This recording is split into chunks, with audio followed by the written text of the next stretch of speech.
Magandang umaga sa inyong lahat. This is Dr. Steph Supan para sa isa na namang episode ng Women's Health. Ang pag-uusapan natin ngayong umaga ay tungkol sa osteoporosis sa menopausal women. Ang osteoporosis ay ang paghina o ang pag-weaken ng ating mga bones. Ito ay mas malaki ang risk kapag ang isang babae ay nasa menopausal stage na o kapag huminto na ang kanyang menstruation.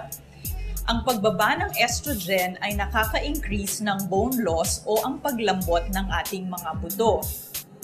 Ang mga babaeng payat at maliliit ay mas malaki ang risk for osteoporosis. Meron ding mga ibang risk factors kagaya ng family history at ng race.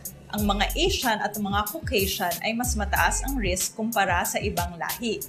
May mga gamot din na maaaring mag-increase ng risk ng osteoporosis kagaya ng steroids at mga hormones na pampahinto ng menstruation. Ano ang test na maaaring gawin para matest kung may osteoporosis na ang isang babae? May isang simpleng test na tinatawag na bone densitometry na parang isang x-ray lamang na maaaring gawin to detect osteoporosis o osteopenia, ang pagbaba ng bone mass. Kapag na-diagnose na ang isang babae na may osteoporosis, may mga gamot na pwedeng ibigay sa kanya para mag-increase ang kanyang bone mass o para tumibay ulit ang mga buto. Isa dito ay ang bisphosphonates kagaya ng raloxifene. Mayroon ding tinatawag na selective estrogen receptor modulators kagaya ng Evista. Kung ano ang gamot na nararapat sa inyo ay depende sa inyong doktor, kaya't magpakonsulta ka agad upang maiwasan na magkaroon ng mga fracture na dulot ng osteoporosis. Mayroon ding mga preventive measures na maaari tayong gawin to prevent osteoporosis. Ang pinakauna dito ay ang exercise.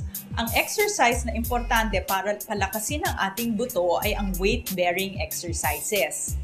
Hindi natin kailangan gumamit ng weights para magkaroon ng malakas na buto. Maaari nating gamitin ang ating body weight. So ang jogging, pag-akyat ng hagdanan, tai chi o yoga ay maaaring i-consider na weight-bearing exercises. Ayan mga kasambahay, sana po ay marami kayong natutunan ngayong araw tungkol sa osteoporosis. Hanggang sa susunod na linggo, this is Dr. Steph Supan for Women's Health.